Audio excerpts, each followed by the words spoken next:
Assalamualaikum warahmatullahi wabarakatuh. Perkenalkan, nama saya Mei Yuan dengan NIM 224601005, Prodi Ilmu Hukum Fakultas Hukum Universitas Laki Dende.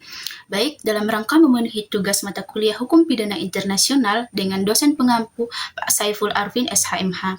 Baik, saya akan menjelaskan materi terkait pelanggaran HAM berat atau extraordinary crime.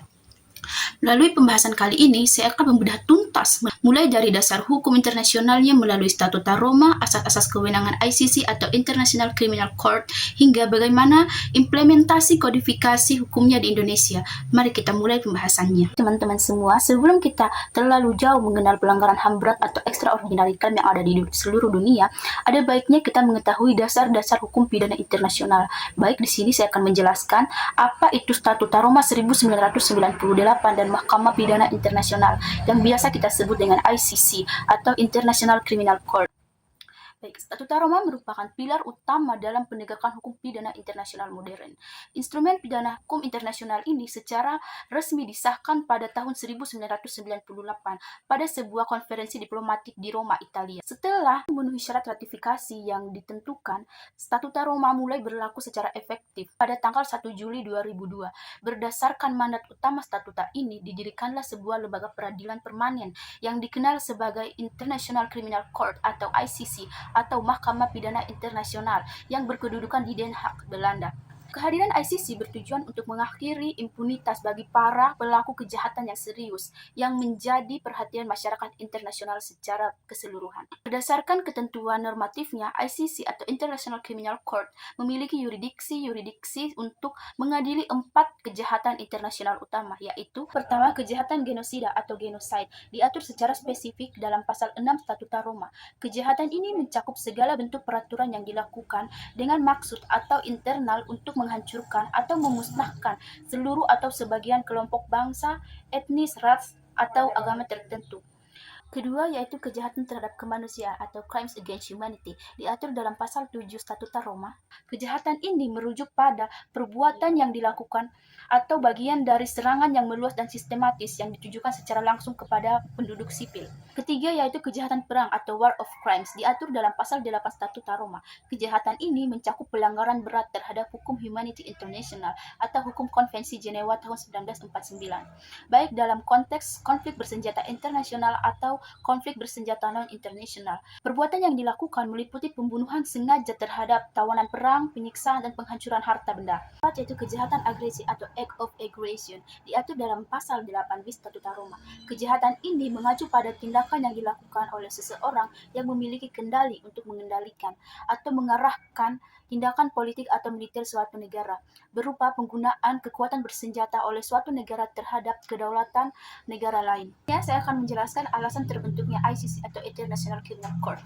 Lahirnya institusi permanen seperti International Criminal Court tidak terjadi secara instan, melainkan melalui proses evaluasi sejarah yang sangat panjang. Akar dari penegakan hukum pidana internasional modern dapat ditelusuri di akhir Perang Dunia Kedua, yaitu di mana negara-negara sekutu menginisiasi pembentukan pengadilan militer untuk mengadili para pemimpin politik dan militer dari blok poros yang bertanggung jawab atas kejahatan perang. Upaya ini ditandai dengan berdirinya pengadilan militer bersejarah, yaitu Pengadilan Hak Asasi Manusia di Nuremberg, Jerman, untuk mengadili pimpinan Nazi, serta Pengadilan HAM di Tokyo, Jepang, untuk mengadili pimpinan militer Kekaisaran Jepang.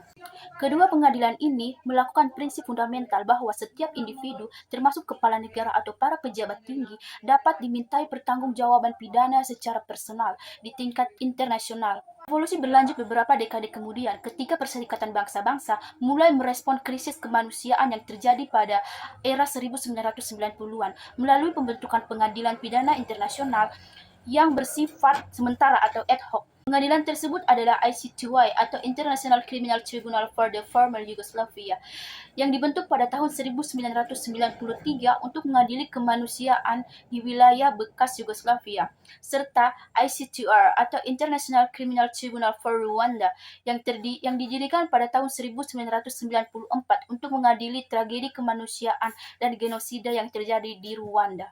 Dan ICC juga merupakan respons langsung yang komprehensif untuk mengatasi berbagai kelemahan struktural politis dan operasional dari pengadilan kejahatan internasional yang bersifat ad hoc atau sementara. Kewenangan ICC untuk mengadili suatu pidana internasional sangat bergantung kepada peradilan di negara mana saja kejadian tersebut terjadi, yang diukur melalui dua parameter yuridis dalam pasal 17.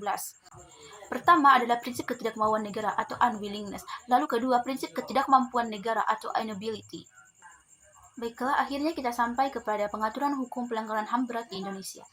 Meskipun Indonesia belum meratifikasi Statuta Roma dan juga bukan merupakan negara pihak International Criminal Court, namun Indonesia memiliki komitmen mandiri dalam menegakkan sistem peradilan HAM berat di Indonesia, yaitu yang tercantum dalam Undang-Undang Republik Indonesia Nomor 26 Tahun 2000 tentang Pengadilan Hak Asasi Manusia. Baik, itu saja penjelasan yang bisa saya sampaikan mengenai pelanggaran HAM berat atau extraordinary crime.